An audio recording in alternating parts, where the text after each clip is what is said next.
Olá, olá, boa noite a todos e bem-vindos a mais um BMC Talks. Hoje o assunto é economia, vamos falar de contas públicas brasileiras, da reforma tributária, da conjuntura econômica do Brasil e internacional e das perspectivas para a economia do Brasil. E hoje temos um convidado especial, o economista e ex-ministro da Fazenda, Marilson da Nóbrega. Ministro, muito boa noite e obrigado por ter aceitado o nosso convite. Boa noite, Carlos. Foi um prazer. Prazer e honra todo nosso tê-lo aqui no BMC Talks.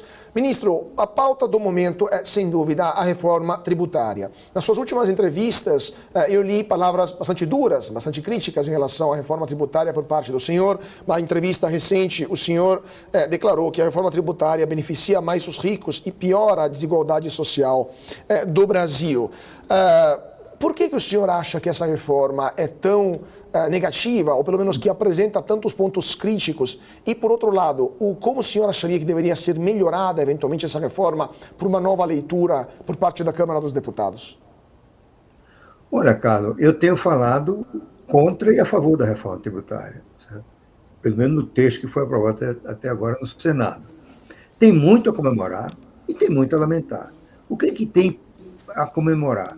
É que os pilares básicos dessa reforma, que resultarão numa revolução na forma de tributar o consumo no Brasil, foram preservados.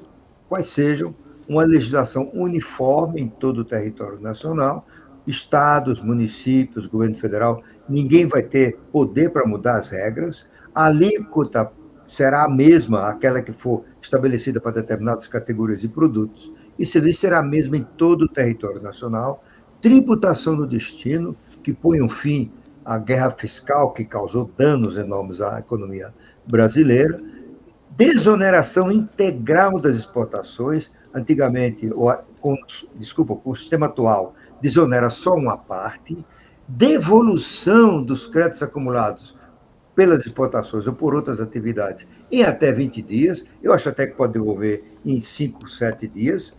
Atualmente, um exportador pode levar 2 anos para receber um crédito que ele acumulou na exportação de bens e serviços para o exterior, e às vezes nunca receber. Isso vai ser uma grande mudança.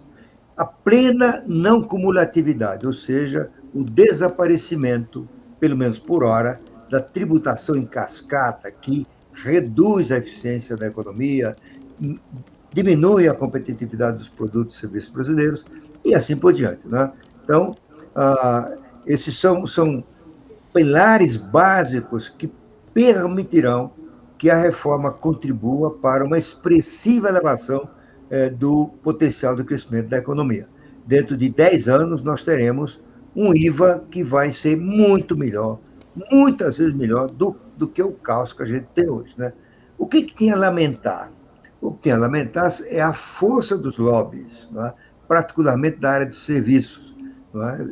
Que conseguiram um regime especial para outro, redução da alíquota. A agricultura vai pagar apenas 40% da alíquota básica, serviço a mesma coisa, né? A agricultura vai ter uma tributação menor, eu diria, né? Do que tem hoje. Não há nenhuma justificativa para um médico, um economista, um engenheiro, um arquiteto e assim por diante, os seus serviços pagam menos imposto de que quando um bem é vendido a pobre, né? Quando o pobre compra feijão, arroz, café, pão, leite, etc., ele paga 40%. No caso dos serviços de profissionais liberais, vai ser só 70%, né? Isso não tem nenhuma justificativa, a não ser a força dos lobbies, né? Por que ter um tratamento especial para, por exemplo, saneamento básico? Claro, eles estão agregando ou alegando o aumento do custo da tributação. Isso é verdade. Você pode isentar os pobres, a tecnologia permite isso, e cobrar dos ricos a alíquota cheia, né? Tem uma razão para isso, se você me permite mais um pouco falar sobre essa questão. Por favor. É que, desde a reforma tributária de 1965, que introduziu no Brasil o método de tributação do consumo pelo valor agregado, o Brasil foi um dos 2 a 3 primeiros países do mundo a adotar isso. O primeiro foi a França, países relevantes, eu diria. O segundo foi a Dinamarca, o terceiro foi o Brasil.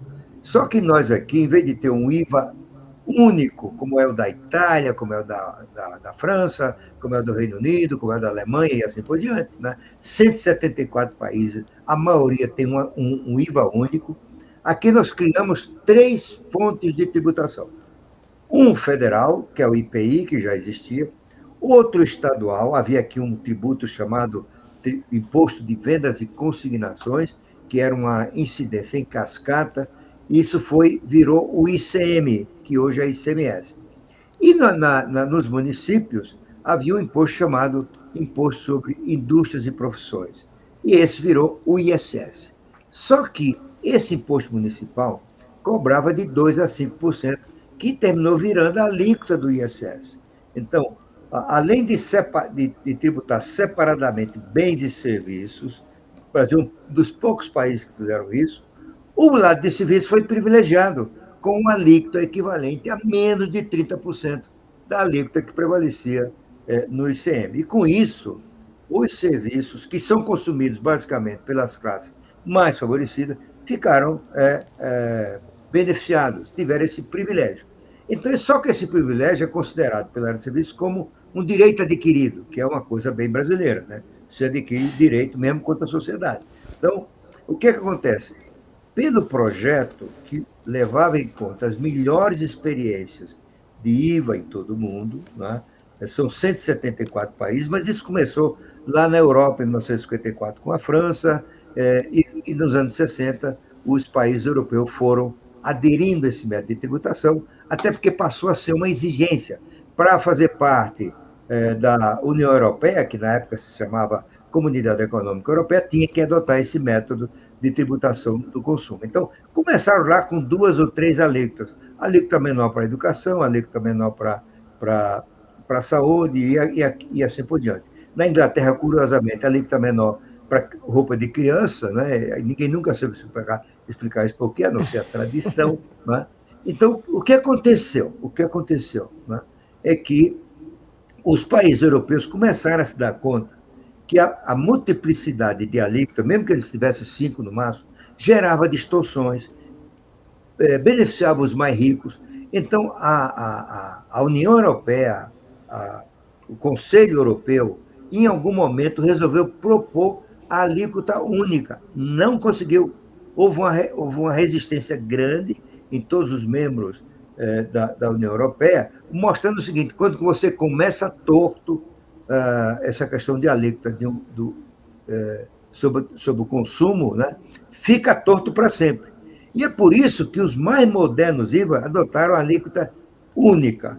Por exemplo, Nova Zelândia, Índia, Austrália, lá que tem uma variação, mas é uma alíquota única. Porque isso também resultou, Carlos, de uma percepção de que a melhor política pública para executar programas que impulsionem a economia, que beneficiem certos setores, o melhor não é fazer isso através do sistema tributário, dando incentivos fiscais, alíquota reduzida e assim por diante. O que prevalece crescentemente no mundo é o seguinte: se um setor merece um tratamento especial, por exemplo, saneamento, então vai ter um subsídio explícito, constante do orçamento e avaliado anualmente. O incentivo via tributo, ele gera distorções, gera arbitragem e assim por diante. Muito bem. O que acontece? Os serviços no Brasil começaram a se posicionar contra a mudança, porque isso significava passar de uma alíquota de 30% para 100%. Né? Eu acho que um erro dos autores da proposta foi não ter percebido que isso geraria um grande impacto, não é? E geraria uma grande mobilização contrária à alíquota única. Deveria ter feito o seguinte: durante, digamos, 10 anos, essa alíquota vai passar de 30% ou menos do que é hoje para 100% no período longo. Né? Então, essa, a meu ver, foi uma falha. Mas o que tem a lamentar é que a multiplicidade de alíquotas e regimes especiais não tem paralelo em nenhum IVA do mundo. Né? Isso tem 2 problemas. O primeiro é a questão da desigualdade. Os ricos vão pagar menos imposto, ou seus serviços vão pagar menos imposto do que os serviços e os bens que são vendidos aos pobres. Né? O que significa preservar e até ampliar a desigualdade. Certo? E outro é o seguinte, como você tem muitas alíquotas, algumas só de 40% da alíquota básica, pode-se correr o risco, em alguns casos, de as empresas começarem a se organizar, não para ser mais eficiente, mas para pagar mais imposto, que é um dos defeitos do sistema de hoje. Isso significa ineficiência, isso significa menor capacidade de crescimento da economia, menor competitividade dos produtos brasileiros. É isso que eu lamento, né? A força dos lobbies, não é? Os lobbies simplesmente disseram mais ou menos o seguinte, não com essas palavras, ou vocês nos dão isso ou não vai ter reforma, porque os nossos deputados vão votar contra, os nossos senadores vão votar contra. E todo mundo ficou receoso de que eles cumprissem essa ameaça.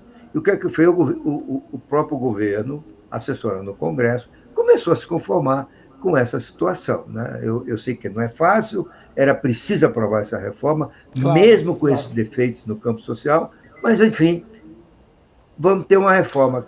Perdemos a oportunidade de ter o melhor IVA do mundo, porque o projeto que foi examinado pelo Congresso, pois não. Exatamente esse ponto, eu queria falar com o senhor, só pontuando. Então, de fato, no raciocínio do senhor, o governo que foi eleito na base de uma bandeira da justiça social está criando uma nova injustiça, está perpetuando aquilo que já existia hoje, porque já hoje o nosso sistema é regressivo. É isso que o senhor acha? Ou seja, essa reforma vai aumentar a regressividade do sistema tributário brasileiro? Olha, provavelmente não, porque a regressividade atual ela decorre, primeiro, do fato que todo tributo sobre consumo ele é regressivo, independentemente do país, do tipo de tributação, porque os pobres costumam pagar proporcionalmente menos dos alimentos, por exemplo, que ele consome, do que os ricos. Né? Então, os alimentos para os pobres pode ser 20% a 30% de sua renda, do rico pode ser 1% a 2% só. Então, nesse caso, a regressividade vem daí. Sucede que do lado que tem a comemorar, você terá um aumento do potencial de crescimento da economia, de mais emprego. Então, pode ser que o sistema mantenha uma regressividade semelhante ao que tem hoje. Isso eu não calculei, não conheço ninguém que tenha feito esse cálculo. O que esse sistema preserva é o tratamento privilegiado aos mais ricos, tá certo? De que eles já gozavam antes com o sistema atual e conseguiram manter, né? Esse é o que eu lamento dessa reforma. Claro. Né? Ela perdeu a qualidade do ponto de vista social, mas ela ganhou muito da qualidade do lado econômico. Maior eficiência também na arrecadação, com certeza, e maior simplicidade. Mas, ministro, como o senhor falou, essa reforma prevê uma série enorme de exceções e isenções tributárias para vários setores que conseguiram, com seu lobby, obter resultados lá em Brasília. A alíquota que sobrou, ainda não sabemos qual será a porcentagem, mas deveria ser por volta de 27,5% ou mais. Uma das mais altas do mundo, se não a mais elevada do mundo. O senhor não acha que isso poderia ser um empecilho para o crescimento econômico dos setores que deverão pagar a alíquota cheia? Certamente sim, né? Sucede que os benefícios da simplificação, né, de todos aqueles que eu listei aqui, são muito maiores do que as perdas que vão ocorrer por causa dessas exceções. Né? Por exemplo, se não tivesse exceções, Carlos, a alíquota calculada pelo pessoal do Ministério da Fazenda seria de 22%. Vai ser 27,5% ou mais. O que significa isso? Como não tem como reduzir a arrecadação, né? Você tem que compensar essa perda de 5,5 pontos de percentagem, cobrando de quem não tem o benefício. E aí entra de novo essa questão social. Os pobres não estão nessas exceções, a não ser na cesta básica. Né? Então, muito do que vai ter de aumento da arrecadação vai recair sobre os pobres. Né? Então, o Brasil, que deveria ter um IVA parecido com o da Itália, da França, né?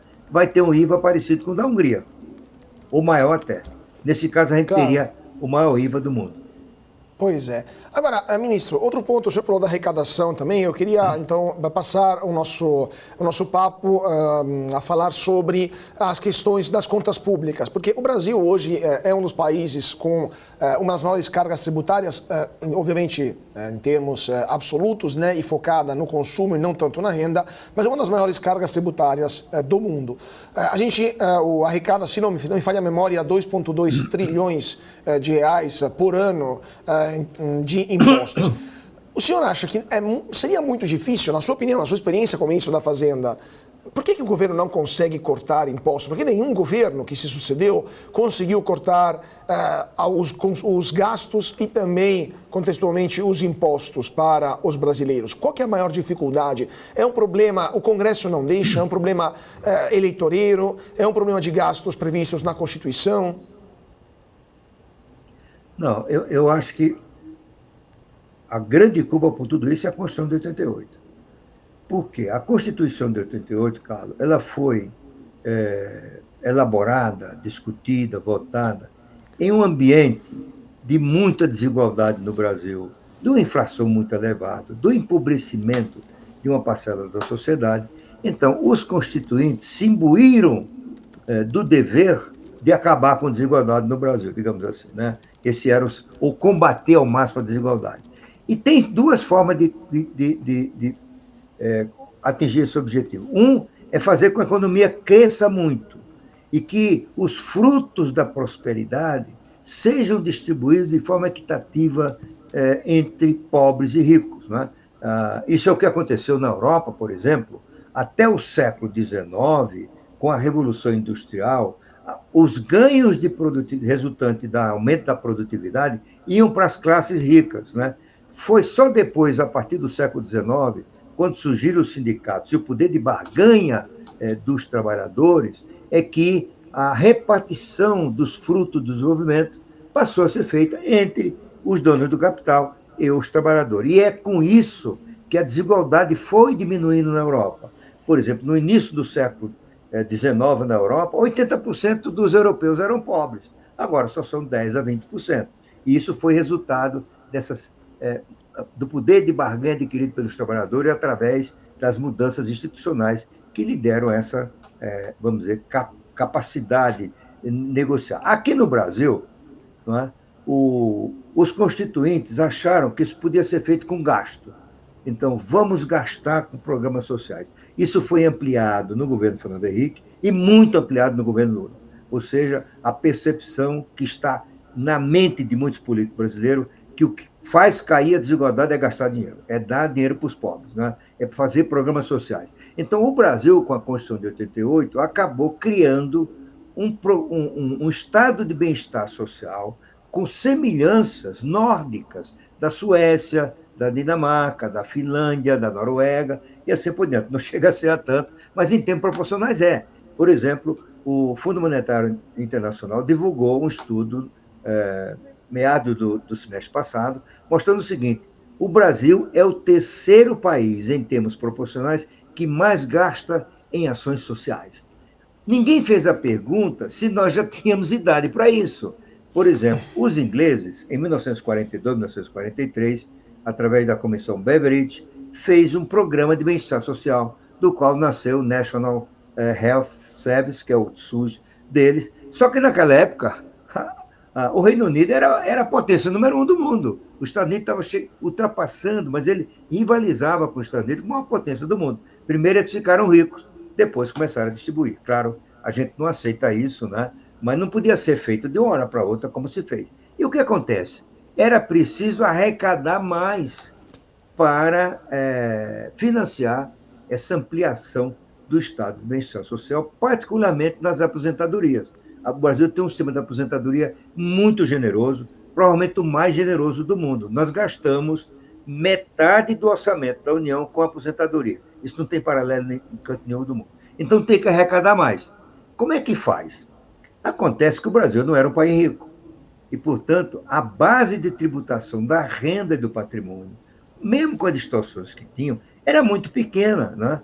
Então, até hoje, o imposto de renda representa 15% apenas da carga tributária, porque a massa de brasileiro não tem condições de pagar imposto de renda, né? Então, como é que aconteceu isso? O país teve que recorrer aos tributos indiretos para poder financiar esse avanço dos gastos de bem-estar social e, ao lado disso, os aumentos de salários por servidores, os privilégios que ainda imperam no serviço público brasileiro e assim por diante. Além disso, o Congresso, com apoio da sociedade, é bom que reconheça isso, foi tornando o orçamento rígido, cada vez mais rígido. Então, tem vinculação de impostos, 18% da União, 25% dos estados, à educação, 15% à saúde, a Previdência é um gasto rígido, a conta de salários do governo também. Com isso, o orçamento de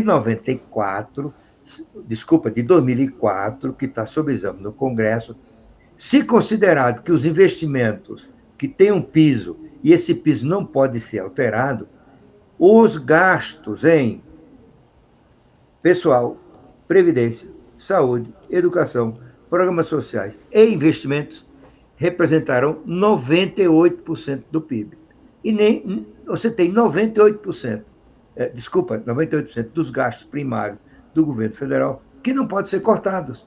Essa é a razão porque não é possível fazer corte. Claro, você pode cortar o cafezinho, pode cortar ou diminuir o combustível dos aviões da FAB, dos navios da Marinha, dos custos das tropas do Exército. Isso tudo pode. Além de ser complicado, né? Isso não significa muito. Claro. Porque o grosso para cortar não é possível cortar no Brasil. Essa é uma realidade da qual nós temos que nos conscientizar cada vez mais. Porque sem resolver esse problema, o sistema fiscal brasileiro é insustentável. Aí, ministro, só para terminar esse ponto, porque depois eu queria lhe perguntar justamente sobre o orçamento do ano que vem, com a mudança que foi proposta nesses dias pelo PT, a mudança de meta para o ano que vem. Mas na base do raciocínio que o senhor acabou de fazer, 98% já está empenhado de forma obrigatória pela Constituição Federal. Qual seria a solução? Só uma mudança constitucional profunda ou haveria outras soluções menos traumáticas, vamos dizer assim, menos complicadas do ponto de vista político? Olha, nós tentamos uma saída que fracassou. A partir de 88, o aumento crescente dos gastos obrigatórios forçou o governo a buscar uma tributação maior.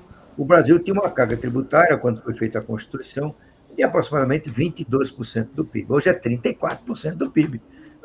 Ou seja, esses 12 pontos percentuais adicionais de carga tributária se devem essencialmente a esses programas sociais e de aposentadoria. Por exemplo, antes da Constituição de 88, o Brasil gastava em previdência social 4% do PIB. Este ano vamos gastar 14% do PIB. Nós gastamos em previdência, proporcionalmente à nossa economia, tanto quanto a Itália. A Itália tem 20% a 25% da população de idosos. O Brasil tem 10%, certo? Então, nós temos um excessivo gasto previdenciário brasileiro, olhado em termos profissionais e comparado com outros países, sobretudo os ricos, né? Então, não tem como cortar. A gente vai ter que fazer uma nova reforma da Previdência para reduzir benefícios, aumentar o período, né, para aposentadoria, como já acontece na Europa, 67, já tem país com 70 anos, nós temos que rever isso. Não tem como manter a diferenciação entre homem e mulher na Previdência, né? São pouquíssimos países que fazem isso, né? O Brasil é 62 anos para as mulheres, 65 para os homens. E como a gente sabe, elas vivem mais do que eles, né? Então, essas coisas têm que ser revistas, mas, sobretudo, tem que atacar o gasto obrigatório. E esse é o X da questão, porque é difícil. Porque a sociedade brasileira, induzida pelas corporações da educação, comprou a tese de que a educação só melhora se a gente gastar mais. E o Brasil gasta hoje, em educação, 6,3% do PIB. A média da OCDE é 5,8% do PIB. Ou seja, nós gastamos proporcionalmente em educação mais do que os ricos, com a qualidade lamentável. Gastamos 1,5 vezes o que gasta a China. A China forma milhões de dinheiro por ano e vai mandar um homem à Lua, né? E está na ponta da tecnologia de 5G, de reconhecimento facial, e assim por diante. Então, tem que se convencer a sociedade de que é possível ter educação de melhor qualidade gastando menos. Hoje, a sociedade não está convencida disso. Vai precisar de um líder com capacidade de incutir essa percepção, ou uma crise tão séria de insustentabilidade fiscal que leve a uma conscientização de que é preciso agir. Não é? Por exemplo, você já tem, só para concluir aqui, se você me permite, alguns municípios do sul e sudeste do país já têm escolas com 3 alunos só na classe. Já tem escolas que fecharam, porque não tem mais alunos, por causa da migração e por causa da queda da fertilidade. Mas o prefeito é obrigado a gastar 25% dos seus impostos em educação, e ele não tem mais alunos. O que é que ele faz? Ele pinta as escolas 4 vezes por ano, ele cria uma série de gastos, paga mais para os professores, né? Então, há um desperdício de recursos evidente, isso vai se alastrar, porque o Brasil está ficando mais velho e menos jovem, digamos assim, porque nascem menos crianças, as escolas o número de escolas vai poder diminuir, né? Pois é, pegando esse gancho que o senhor falou da questão de uma possível crise que seria um dos meios de conscientizar a sociedade, né? O Brasil pode se tornar velho antes de se tornar rico e ter uma crise por causa disso. No ano que vem, a gente vai fechar esse ano com um déficit primário de 150 bilhões de reais, mais ou menos. O ano que vem também é uma previsão muito parecida a essa, ou até maior, entre 0,50% e até 1% do PIB, dependendo das emendas que estão sendo apresentadas nesses dias, e teremos problemas também para fechar as contas nos anos seguintes, seja por causa dos gastos obrigatórios, mas também porque nos últimos meses tivemos um aumento do número de funcionários públicos, né? Nos primeiros 9 meses do ano, 685 mil pessoas entraram no serviço público como um todo. O que o senhor acha do ponto de vista das contas públicas? Temos um déficit PIB importante, temos juros ainda elevados, mesmo que em fase de queda, temos uma dívida pública que está beirando os 75% do PIB. Existe o risco de uma crise fiscal no Brasil ou de problemas, por exemplo, para rolar a nossa dívida pública, caso os possíveis compradores, brasileiros ou estrangeiros, não se sintam mais seguros de que o Brasil é um país solvente? Existe esse risco, ele é muito grande.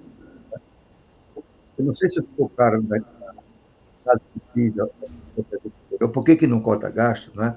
Porque não resolve essa questão fiscal, porque as duas formas de atacar fracassaram. A primeira foi aumentar a carga tributária, a segunda foi se endividar mais. Essas duas coisas estão esgotadas, né? Então, agora, ou nós atacamos o gasto obrigatório, ou não será possível.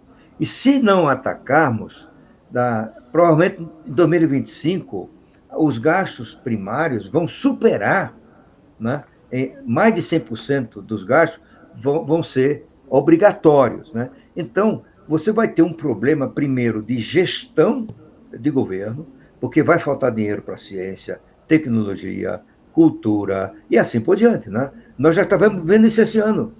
As reclamações dos ministérios, o Ministério da Agricultura diz que não tem dinheiro para pagar o seguro rural, a Marinha diz que não tem dinheiro para equipar como deve e modernizar os seus navios e assim por diante. Começou antes do tempo, porque a gritaria começou antes do orçamento ser aprovado. Por outro lado, ao contrário do que prometeu o governo, o arcabouço fiscal veio melhor do que se esperava, graças a um trabalho elogiável do ministro Haddad, mas é muito otimista. Eles preveem que em 2026 a relação dívida-PIB, que hoje é de 74, seria 73. Ou seja, estabiliza mais ou menos, estabiliza, depois começa a cair. Ninguém compra esse cálculo, por exemplo. Nós da tendência achamos que pode ser 85, 86. Né? Então, nós vamos ter uma situação em que a relação entre a dívida e o PIB, que é o principal indicador de solvência do setor público, e os investidores olham isso com lupa, né? Ela vai continuar crescendo de forma insustentável. Então, eu acho, primeiro, eu creio que o mercado financeiro ainda não precificou devidamente esse risco, o risco do que os economistas chamam o momento Minsky. Não sei se você ouviu falar nesse momento Minsky, né? Sim. Ele é uma homenagem ao Herman Minsky, um economista americano já falecido, né, que se especializou em analisar as crises financeiras do mundo, desde aquela da tulipa na Holanda, no século XVI. Né? Então, o momento Minsky apareceu na crise de 2008. É aquele momento em que o mercado que está comprando a situação, como em 2008, isso vai funcionar, os pobres podem ter mais acesso a crédito imobiliário, né? As hipotecas vão ser resgatadas, enfim. E um belo dia, quando quebrou o Lehman Brothers, deu um estalo. É insustentável. E houve um colapso instantâneo do sistema e veio a crise de 2008. O Brasil pode ter um momento Minsky em sua dívida interna quando os investidores, os analistas, os avaliadores de risco perceberem que a dívida é insustentável e que o Brasil caminha não para um calote, porque isso não vai ter, a gente já sabe como é que faz isso, emite títulos com correção monetária, você tem inflação, a inflação corrói o rendimento de quem comprou um título prefixado, mas isso é danoso para a economia. Né? Você vai gerar um ambiente de incerteza gigantesco, ou seja, é garantido que nós vamos lá? Não, porque você pode ter um líder, provavelmente Lula não é esse líder, porque ele acha que, como o PT acha, que o que faz um país esquecer é gastar mais. Né? Obra é que produz o crescimento. E a gente sabe, desde Adam Smith, que quem produz crescimento é a produtividade, é o crescimento da produtividade. Como disse o economista americano, esqueci o nome dele, foi Prêmio Nobel da Economia, Paul Krugman. Paul Krugman. Ele diz o seguinte: a produtividade não é tudo na economia, é quase tudo, certo? Então, no PT, o que faz o país crescer é obra, é gastar dinheiro. Então, eu não vejo este governo com capacidade, nem com vontade, nem como percepção da ideia de que o Brasil resolve a questão do do gasto obrigatório e restabelece a capacidade de gerir o orçamento. No mundo inteiro, normalmente o gasto obrigatório é 50%. Nos Estados Unidos está crescendo mais, está chegando em 70%, mas nos demais países ricos é em torno de 50%. Você não pode ter um país viável, uma política fiscal adequada, se o governo não tem margem de manobra mínima para construir e financiar políticas públicas pró-crescimento. Sobre esse ponto a gente vai continuar daqui a pouquinho, mas antes vamos para um rápido intervalo e já voltamos com a nossa entrevista exclusiva ao convidado de hoje aqui no BMC Talks, o ex-ministro da Fazenda e economista Maílson da Nóbrega. Então não saia daí, 2 minutinhos e voltamos já já. BNC News. Informação que gera valor. E de volta ao nosso BMC Talks, hoje o papo é sobre economia, contas públicas e perspectivas para o futuro do Brasil. E temos nosso convidado especial, o ex-ministro da Fazenda, economista Maílson da Nóbrega. Ministro, a gente está falando do momento Minsky para o Brasil. Só queria uma análise telegráfica do senhor. Quando que o senhor acha que poderia acontecer esse momento Minsky? Qual poderia ser a faísca de um momento Minsky para o Brasil? Um eventual leilão do Tesouro que tem uma demanda menor, ou um problema de algum banco brasileiro, ou alguma empresa sistêmica, ou pelo menos muito grande, que gera um problema de solvência em todo o setor. Assim, do ponto de vista, uma análise rápida, qual poderia ser um eventual momento Minsky para o Brasil? Olha, é difícil dizer, sabe? Pode ser a quebra de um banco, por exemplo. Pode ser um Estado que não consegue pagar suas dívidas. Pode ser um acontecimento internacional. É algo que mexe nas expectativas e leva o sistema financeiro, os investidores, a perceber que o seu cenário de sustentabilidade da dívida não corresponde à realidade. Né? Difícil dizer quando isso vai acontecer. Pode acontecer ainda no governo Lula, né? À medida que vai ficando difícil gerir o orçamento, à medida que a relação entre a dívida e PIB vai ficando evidente que ela é de ascensão e não de queda, né? mas algo que mexa com as expectativas dos agentes e permita avaliar o risco da dívida pública brasileira, né? Eu acho que esse momento pode chegar ainda no governo Lula, mas dificilmente passará do próximo governo. Ministro, agora falando um pouco do governo Lula, aliás, agora me vem à mente também, o senhor falou de uma crise possível, de uma moratória de algum estado, me lembro da época em que o senhor estava na política mais ativa, né, lá em Brasília, da moratória de Minas Gerais, que desencadeou um problema sério aqui nos anos 90, aqui no Brasil, né, da dívida. Agora, mas do ponto de vista do governo Lula, o governo Lula, ele foi eleito com um programa muito pesado em termos de promessas, ou seja, um programa que tinha a ambição de aumentar a presença do Estado na economia e aumentar também os benefícios para boa parte da população. Então, uma série de promessas muito caras que o governo está tendo dificuldade, como o senhor falou, em aplicar, em transformar em prática, até porque a arrecadação no Brasil está caindo. Como que o senhor avalia esses primeiros 10 meses, agora 11 meses de governo Lula, e o que o senhor espera dos próximos 3 anos em termos de gasto público, de promessas que eventualmente poderiam não serem cumpridas e eventuais desilusões com aquilo que foi prometido e que será impossível entregar para a população? Olha, em primeiro lugar, Carlos, no Brasil, promessas eleitorais elas são feitas sem um estudo adequado de sua viabilidade financeira. Isso é muito comum no Brasil, é muito comum no PT. Então, o presidente Lula fez promessas eleitorais que são incompatíveis com uma gestão responsável das finanças federais, né? Ele prometeu muita vantagem, prometeu subsídio, ele adotou os R$600 do Bolsonaro para o Bolsa Família e acrescentou mais 150 por filho, mais ou menos isso, né? Eu diria que eu dividiria o governo Lula, esses 10 meses e pouco do governo Lula, em 3 fases. A primeira foi o primeiro trimestre. Foi um governo que assustou os mercados. O discurso de posse do Lula, as ideias econômicas velhas, né, que já se provaram equivocadas, eles frequentaram o discurso do Lula o tempo todo, né? Ele chegou a dizer que não se justificava importar combustíveis, não se justificava importar plataformas, não se justificava importar semicondutores, ou seja, é um discurso que reproduzia as ideias dos programas de substituição do passado, que já fracassavam nos anos 80. A ideia de restabelecer a política de informática, não é?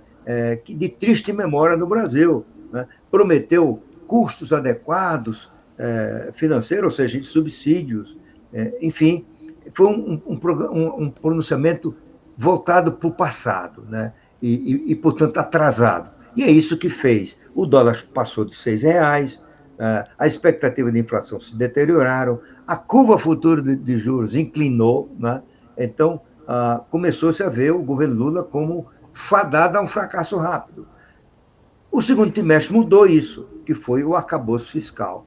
O arcabouço fiscal, como eu já comentei aqui, veio muito melhor do que se esperava, até porque tinha um limite para a dívida, ou seja, o arcabouço fiscal é o teto de gasto, sem ter apenas com uma novidade. Os gastos poderão crescer 2,5% acima da inflação anualmente, enquanto que no teto de gasto era 0. Mas por que o teto de gasto fracassou? Porque o problema do gasto obrigatório não foi resolvido e ficou inviável. O teto de gasto foi para conscientizar a sociedade com a restrição orçamentária muito forte de que era preciso uma mudança estrutural no gasto federal. Isso não aconteceu, o teto ficou inviável. O teto de gasto era o seguinte: o Brasil está indo bater no muro, então nós temos que dar uma parada para não chegar lá, né?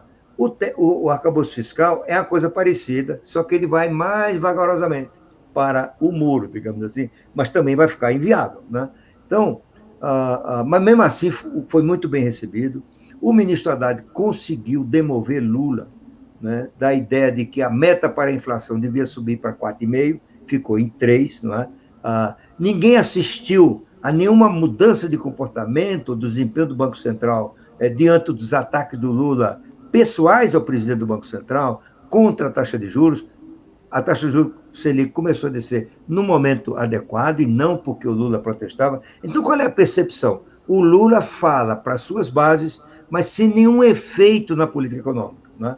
Então, eu diria que foram o segundo trimestre e o terceiro trimestre foi um momento bom do governo Lula e de prestígio crescente do ministro Haddad, né? Ele tinha conseguido essa mudança da percepção do mercado sobre o que falava o Lula. Então, não presta atenção ao que ele fala, digamos assim, né? Presta atenção ao que eu digo, presta atenção ao que eu faço, tá certo? Presta atenção ao que o Banco Central faz.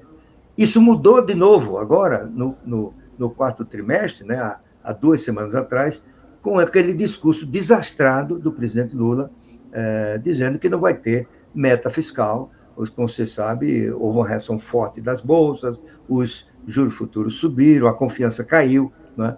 Agora está voltando de novo, porque o ministro Haddad está conseguindo adiar uma decisão sobre isso, talvez indo até março do próximo ano, quando já terá o orçamento aprovado, se o Congresso terá ou não aprovado os aumentos de receita, qual é o desempenho inicial do Tesouro, e aí sim, nesse momento, fazer uma avaliação do quadro e não agora.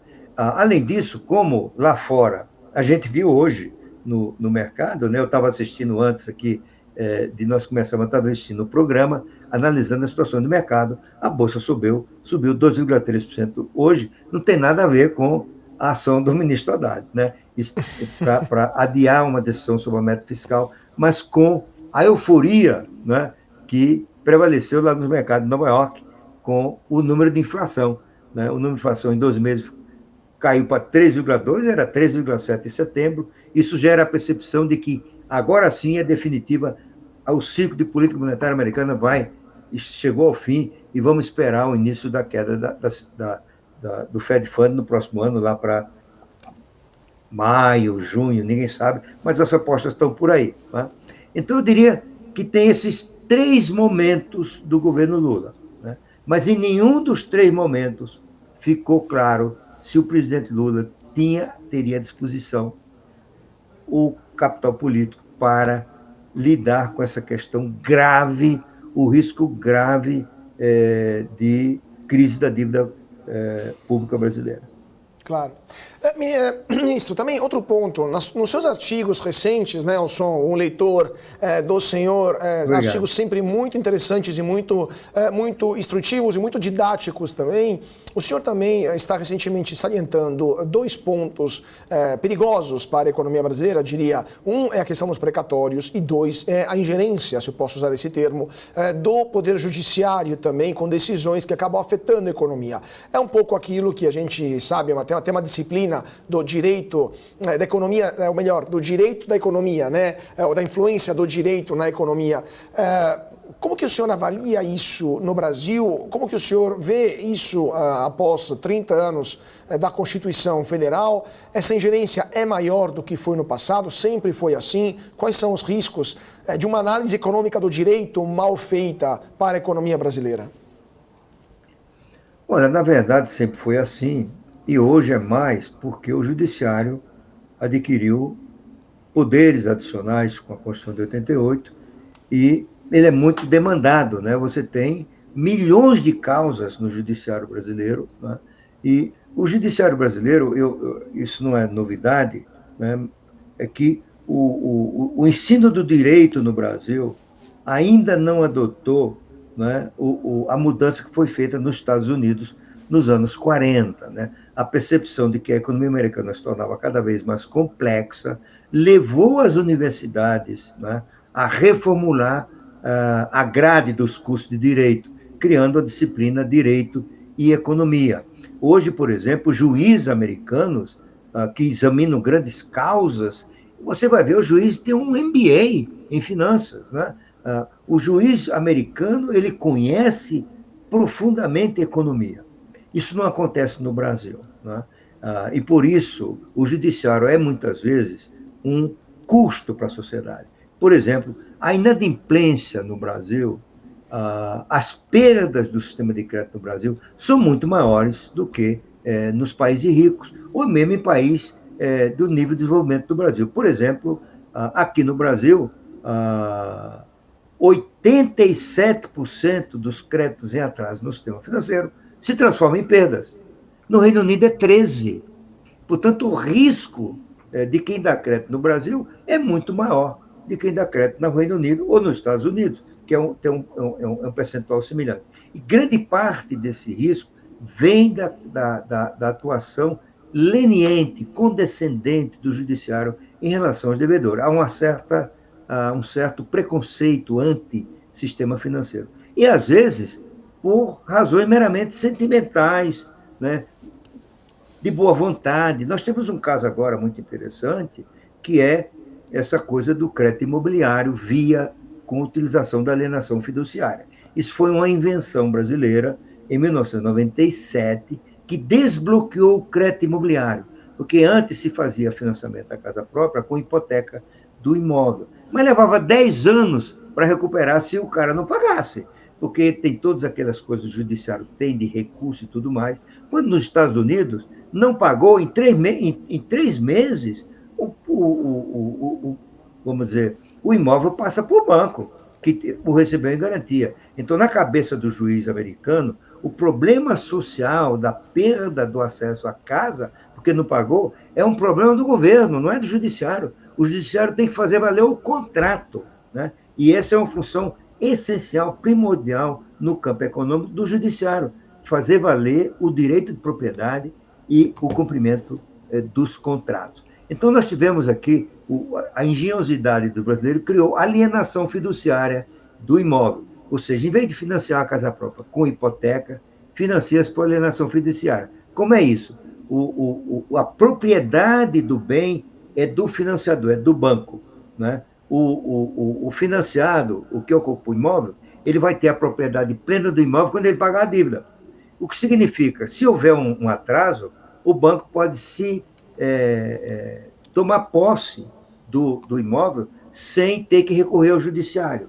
Isso é os romanos que inventaram esse tipo de crédito lá, vamos dizer, 2.500 anos atrás, eles inventaram a alienação fiduciária que nós copiamos aqui no Brasil nos anos 60 do século passado, né? Então, aí questionaram no judiciário se um financiador poderia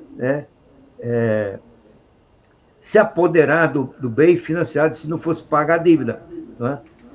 Só um parênteses antes de concluir, é que a alienação fiduciária reduziu drasticamente o risco de financiar imóveis no Brasil. E isso resultou numa expansão gigantesca do financiamento da casa própria, né? Milhões de brasileiros passaram a ter acesso à casa própria, agora para pagar em 30 anos. Olha, cara, quando eu vim morar em São Paulo, eu pedi um financiamento para comprar meu apartamento, no Bradesco. E o Bradesco, eu tinha muitos amigos lá, me deram 12 anos, né, para pagar, como uma coisa muito fantástica. Agora, qualquer um pega 30, alguns estão pagando 40 anos. Por que isso? Por causa de uma inovação institucional que aumentou a segurança da garantia. Mas no julgamento, claro, alguém levou isso para o Supremo, achando que o banco só poderia ter o imóvel na sua posse e domínio se fosse pelo judiciário. Felizmente, isso não passou do Supremo, mas é muito interessante ver o voto do ministro Fachin, que é um homem sério, ele pensou em beneficiar a sociedade, ele votou contra. Qual é o argumento? Porque isso feria o direito à casa própria.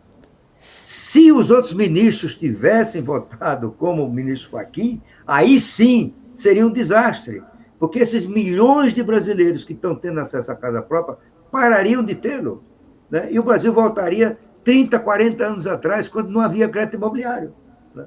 Então, o judiciário realmente... há um trabalho da Fundação Getúlio Vargas, um trabalho meritório, muito importante, de proporcionar cursos para os magistrados. Não é que o magistrado seja desonesto, não é que ele seja contra isso ou aquilo outro, é porque ele é mal informado. Ele é mal informado no que é risco, né, bancário. E o quanto a redução do risco proporciona redução da taxa de juros e ampliação do acesso a crédito. Infelizmente, ainda no Brasil, o judiciário ainda não se deu conta disso, pelo menos na sua grande maioria. Pois é, ministro, de fato o STF, mas não só o STF, vários tribunais também estão, não somente nesse caso, mas em outros casos também, gerando uma série de distorções, né, de problemas. Mas isso seria assunto para um outro talks bem mais extenso, mas eu queria encerrar só o nosso papo lhe perguntando, 10 anos atrás, o senhor foi o protagonista de um documentário muito interessante, foi um dos primeiros documentários que eu vi quando eu cheguei no Brasil, que era O Brasil Deu Certo, e agora? 10 anos depois, o Brasil deu certo, ministro? Eu acho que deu, tá certo? Naquela época, o ambiente era de otimismo no mundo todo, no Brasil também. Né? O governo Lula, na época que esse documentário foi feito, tinha renunciado ao programa equivocado do PT, tinha gerado confiança, o Brasil estava crescendo, se beneficiando do ciclo de commodities, né? Tanto assim que a séria, né, centenária revista The Economist fez uma capa com Cristo Redentor subindo do Corcovado. E um survey muito interessante, otimista sobre o Brasil. Então, naquela época que eu fiz esse livro, respirava-se esse ambiente. Tanto assim que nós entrevistamos cerca de 30 personalidades, ministros, ex-ministros, presidentes, ex-presidentes, e todos foram unânimes. Nós fazíamos a pergunta, o Brasil deu certo? Todos disseram deu, né? Porque estava naquele ambiente. Hoje, né, todo mundo reviu isso. Né? A própria revista The Economist, depois do governo Dilma, teve que rever aquela capa e colocou o Cristo, né, tonto, né, caindo do Corcovado sem saber por dia. Né? Ou seja, o Brasil estava perdendo o rumo com o desastre econômico da política da presidente Dilma, né? Da ex-presidente Dilma. Né? E hoje aumentou a percepção, que a gente comentou aqui, dessa questão fiscal. A questão fiscal vai determinar, se não resolvida, o futuro do Brasil. Felizmente, e isso é bom que se diga antes de terminar, se você me permite, felizmente o Brasil está preparado para enfrentar o custo de uma crise de dívida aqui. Por quê? Porque o Brasil tem vários fatores que o tornam resiliente, resistente a essa crise. Né? Primeiro, o Brasil tem instituições fortes, né? Ficou provado nisso agora, que lá se questiona se tem ou não, eu acho que tem. Né? O Brasil tem 7 das 10 melhores universidades da América Latina, onde são formados os nossos líderes. O Brasil tem um agronegócio que é o maior sucesso de agronegócio do mundo. Né? Nenhum país fez um sucesso de agronegócio numa geração, e o Brasil fez, certo? Fruto da tecnologia. 2/3 do sucesso do agronegócio brasileiro se explicam por tecnologia, desmentindo o que se previa nos anos 50 e 60, que a agricultura no Brasil não teria futuro, as terras eram pobres, os agricultores eram despreparados. O Brasil hoje, Carlos, é exportador número 1 de 8 produtos agrícolas. Nós somos número 1 em soja, café, açúcar, carne, frango, celulose, suco de laranja, milho, e podemos ter um nono produto em que nós somos o maior do mundo, e como exportadores, que é o algodão. Nós vamos passar os Estados Unidos como maior exportador de algodão. E se foi possível tornar realidade o sonho de uma agricultura competitiva e de grande importância na economia, o agronegócio como hoje, o PIB do agronegócio já é do tamanho da Argentina, do PIB da Argentina. Né? O Brasil tem empresa de classe mundial. Né? A Embraer é um sucesso, não é apenas a terceira maior produtora de aviões, de passageiros, mas já é a número 1 em aviões de até 150 passageiros. E este ano, a Embraer passou a Cessna, nos Estados Unidos, o seu jato privado, o jatinho Fênix. O Fênix é o jato privado que mais decola e pousa nos Estados Unidos. Né? Eu podia citar várias empresas, a VEG, por exemplo, né? A JBS, esquece aquele programa da conversa no Palácio Jaburu, a JBS passou a Nestlé como a maior produtora mundial de alimentos. Isso é uma coisa fantástica que a gente realizou e é fruto das mudanças que o Brasil fez para melhor. Portanto, nós estamos preparados. Nós temos um sistema financeiro brasileiro, nós estamos há mais de 30 anos sem uma crise bancária no Brasil. Os presidentes do Banco Central do Brasil são eleitos o presidente do Banco Central do ano. Isso aconteceu com o William, isso aconteceu com o Campos, né? Porque o Banco Central brasileiro tem uma qualidade de regulação que é das melhores do mundo e até superior à de alguns países ricos. Então, nós deixamos para trás as fontes de crises mais graves no Brasil, que era uma crise bancária ou uma crise de balanço de pagamento, porque agora nós exportamos, temos superávitos comerciais, vamos chegar a 80, 90 bilhões este ano, né? E isso nos tornou superavitários no balanço comercial e temos um déficit em conta corrente razoavelmente administrável. E o Brasil hoje tem mais reservas internacionais do que a dívida pública. Por exemplo, a dívida externa pública do Brasil é de 70 bilhões de dólares e as reservas internacionais são de 320 bilhões de dólares, né? Então, mesmo que essa crise venha, ela não terá as consequências que as crises geraram na Argentina, por exemplo, na Venezuela, por exemplo, né? Então, isso é uma coisa que conforta, né? A qualidade do empresário brasileiro, as empresas multinacionais brasileiras e assim por diante, e o sistema financeiro tão sólido, sofisticado, bem regulado, bem capitalizado que o Brasil tem e o agronegócio campeão. Então, o Brasil deu certo, se não deu certo, está dando certo, né? E vai dar certo eu acho que essa sim. mensagem. Então, eu acho que eu fui influenciado pelo ambiente da época. Porque eu te digo, eu acreditava naquilo que eu falei. Como o presidente, o ex-presidente Fernando Henrique, ele fez uma declaração perene, mas claro que o Brasil deu certo. E disse por quê, certo?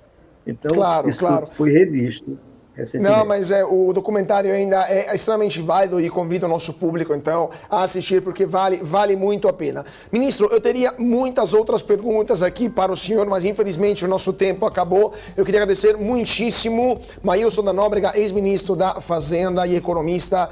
Foi um prazer e uma honra tê-lo conosco aqui no BMC Talks. Muito obrigado, ministro. Obrigado, Carla. Foi um prazer participar com você desse programa.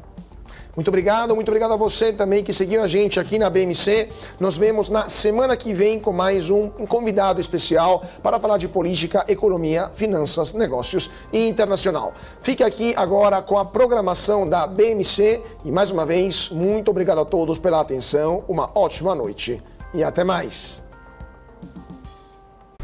BMC News. Informação que gera valor.